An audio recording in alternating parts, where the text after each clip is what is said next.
করবো dry chicken. আর সেই রেসিপিটা যখন রান্নাই করছি সেটা তোমাদের সাথে শেয়ার করি।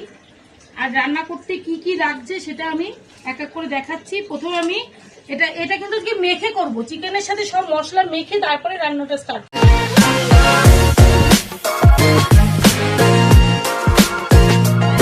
প্রথমে আমি একটা পেস্ট তৈরি করব, তার জন্য আমি নিয়ে নেব কাঁচা লঙ্কা, রসুন, টমেটোটাও নিয়ে নিচ্ছি একবার, এর মধ্যে সব পেস্ট করব, আদা, পেঁয়াজ।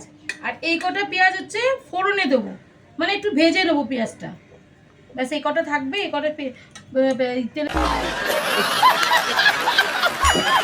এরপরে দিয়ে দেবো, ব্যাস এটা আমি পেস্ট করবো। আর একটু দেবো কিন্তু জিরে দিয়ে আগে পেস্ট করে নিই, এতটা দিচ্ছি, বেশি দেবো না, ব্যাস। এবার এটাকে আমি পেস্ট করে নিই। এই যে মশলাটা পেস্ট করা হয়ে গেছে সব, এবার আমি চিকেনের সাথে মেখে নেব। মেখে রান্না করলে কিন্তু ভালোই খেতে হয়, খুব সুন্দর খেতে হয় মেখে রান্না করলে।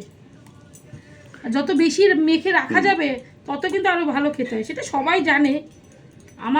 আমার রেসিপিটা আমি আমার কি তোতলাচ্ছো? আমার মতো করে বলছি। আচ্ছা, এর মধ্যে টক দইটা দিয়ে দিচ্ছি,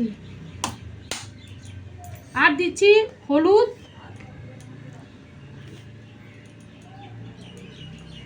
দিচ্ছি লবণ। এটা কত টাইম লাগবে? অনেক টাইম লাগবে। এতটা লবণ দিলাম, হাত দিয়েই তুললাম, এতটা লবণ দিচ্ছি, লাগলে আবার দেবো। আচ্ছা, এই একটা তেজপাতা দিয়ে দিচ্ছি, আর একটু তেল দিচ্ছি। আমি যেমন করে করি তেমনই দেখাচ্ছি, অনেকে আরও ভালো ভালো পারে রান্না করতে। আচ্ছা, এবার কাশ্মীরি লঙ্কার গুঁড়োটা দিতে হবে, আমার এই কাছে এখন নেই, রান্না যখন করব তখন দিয়ে দেবো। বন্ধুরা, চিকেনটাকে 8 ঘন্টা মতো মেখে রেখে দিয়েছিলাম, সেটা আর দেখাইনি। এবার আগে থেকে কিন্তু আমি আলুটাও ভেজে নিয়েছি, এই যে এই কটা আলু, আর ছোটো আলু বলে গোটা গোটা ভেজে নিয়েছি, তেলটা কিন্তু গরম করে রেখেছি। এবার আমি তেলের মধ্যে একটা তেজপাতা এখানে দিয়েছিলাম, আর একটা আমি তেলের মধ্যে দেবো। আচ্ছা, একটুখানি দেবো জিরে, আমি বাড়াতেই দিচ্ছি, এ একটা নোংরা বলে, এই যে এইটুকু জিরে দিলাম, আর এইটুকু এই যে গরম মশলা দিচ্ছি, ব্যাস। এটা দিয়ে একটু নাড়াবো, নাড়িয়ে আমি বাবা খাচ্ছি।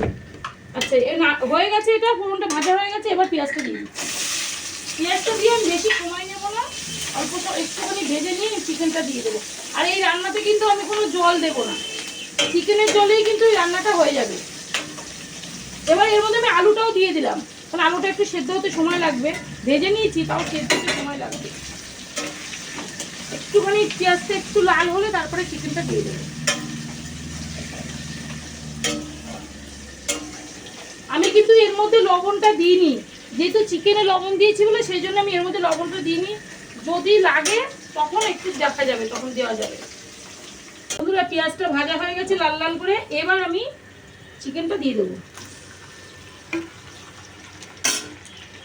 ভালো করে মশলাগুলো কেচে দিই। আর জল দেবো না বলেছি তো, জলটা কিন্তু দেবো না, কিন্তু এই যে মশলাটা বাটির মধ্যে মশলাটা ধুয়ে একটুখানি জল দিচ্ছি, ব্যাস এইটুকু ধুয়ে দিচ্ছি, যেহেতু মশলাটা লেগে আছে। সবাই দেয় এটা এইভাবে ধুয়ে, আমিও দিলাম তাই দেখাচ্ছি সেজন্য।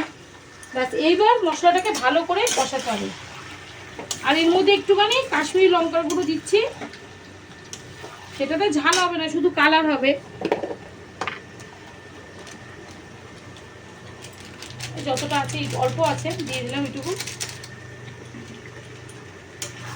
এবার এটা এই যে ভালো করে কষিয়ে আমি ঢেকে রাখবো, যে কারণ এটাতে আর জল দেবো না, এই যে চিকেন থেকে যে জলটা বেরোবে সেই জলেই কিন্তু চিকেনটা সেদ্ধ হবে। ব্যাস, এবার আমি এটা ঢেকে রাখছি, ঢেকে রাখি 15 থেকে 20 মিনিট লাগবে, কারণ এটা সেদ্ধ হতে তো সময় লাগবে। ব্যাস, আমি এটা খুলে রাখবো না, একটু ঢেকে রাখি, জলটা অন্তত শুকো, তারপরে আবার আসছি। ব্যাস, এইভাবে ঢেকে রাখছি। বন্ধুরা, একটু ঢাকনাটা তুলে দেখি চিকেনটা সেদ্ধ হয়েছে কিনা, সেদ্ধ না হলে আবার ঢাকতে হবে। হ্যাঁ, অনেকটা কিন্তু জল শুকিয়ে গেছে, তেলটা ছেড়ে এসছে, চিকেনটা সেদ্ধ হচ্ছে কিনা একটু দেখে নিই ভালো করে। টেস্ট করে দাও তো। চিকেনটা সেদ্ধ হয়নি তো, একটু হবে, দেখি না টেস্ট করে, যদি লিভার টিভার থাকে। আর একটুখানি সেদ্ধ হবে, আবার একটু ঢেকে রাখছি। এবার সেদ্ধ হয়ে গেলে পুরো তুলবো, কড়াই থেকে একদম ঢেলে গরম মশলা দিয়ে ঢেলে দেখাচ্ছি। বন্ধুরা, ড্রাই চিকেন রেডি।